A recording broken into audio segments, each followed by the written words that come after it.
Hello students, welcome to our next video. So in this video we will be looking the next subject, that is power electronic circuits drives. Okay, means PECD.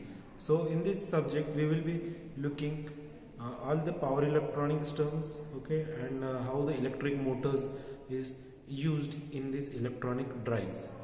Okay, so let's start with the introductory part. Okay, so basically the applications of power electronics says that the demand for control of electric power for electric motor drive systems and industrial control exists for many years.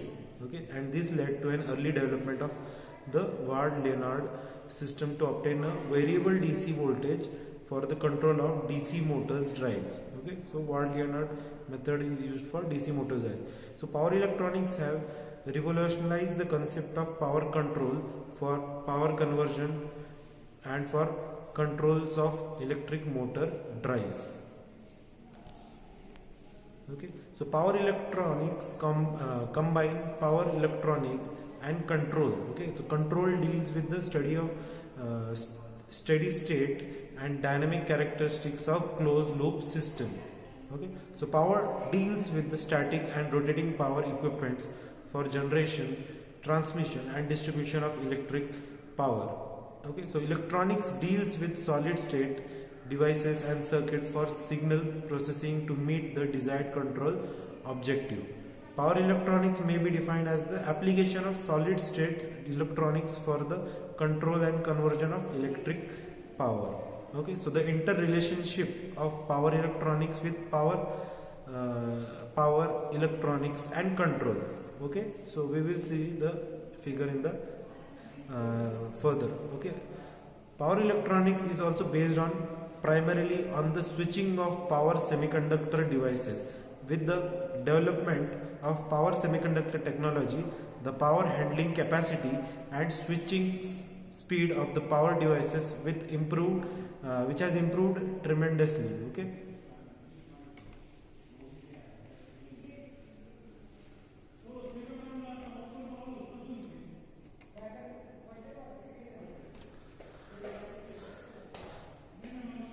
the development, okay, so the development of the microprocessor and the microcontroller has a great impact on the control and synchronizing the control strategy for semiconductor devices. Okay, so power electronics have already found an important place in the modern power technology and are now used in great variety of high power products. Okay, which includes heat control, light control, motor control, power supplies, vehicle propulsion systems and high voltage direct current, means HVDC systems. So it is difficult to draw the boundaries for applications of power electronics because it has a large variety of applications, especially with the present trend in the development of power devices and microprocessor. The upper limit is also undefined. Okay, means you can use it widely.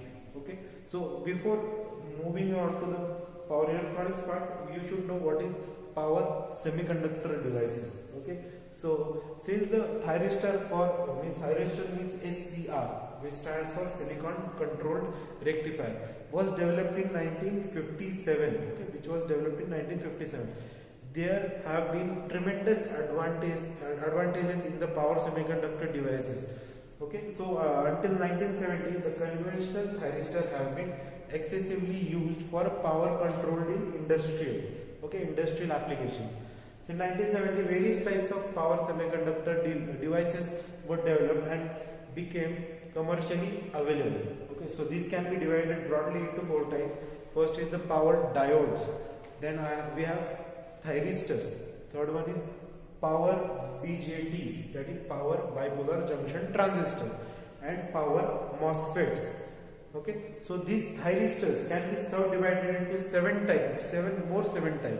So the first one is forced commutation thyristor. Second one is line commuted thyristor. Then we have GTOs, that is gate turn off thyristor. Then we have reversed conducting thyristor and static induction thyristor. Okay. Also we have GATT, that is GATT and etc. etc. Okay. So we will discuss all these thyristors in the further videos.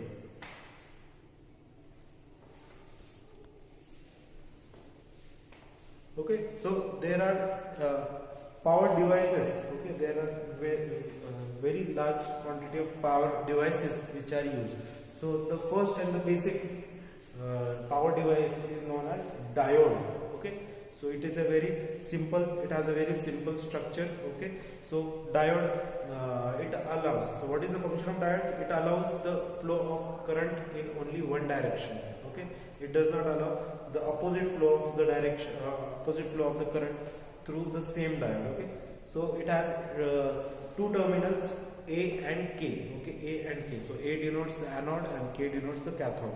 And the potential difference between A and K is denoted as VAK, voltage across anode and cathode. Okay. And the current flowing through the diode is called as diode current.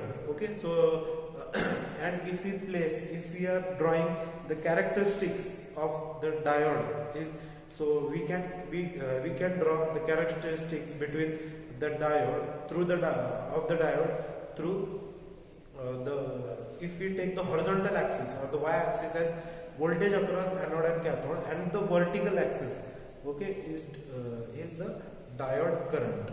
Okay. Similarly, we have the second device that is called a thyristor.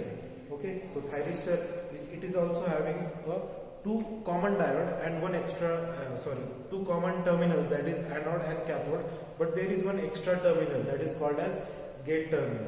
Okay, so that gate terminal is the most important terminal in the thyristor. Okay, so it is called as a gate terminal.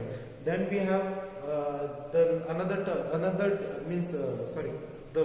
there are three terminals: anode, cathode, and gate terminals. Okay, so you can control this thyristor with the help of gate signals. Okay, so it has also another characteristics. Then we have a GTO, that is GTO stands for gate turn off power device. Okay, so gate turn off. So it is also having a same structure, but in the gate terminals we have there is a modification. Okay, so through gate terminal you can get a parallel connection of the signal. Okay, so anode, cathode, and gate terminal. And the current flowing through this GTO is denoted as IA, means it is because it is coming from the anode terminal, that's why IA is the incoming gate current, means the anode current. Then we have triac, LASCR, okay, LASCR, NPN, BJT, etc. etc. Okay, so these are the devices which are used.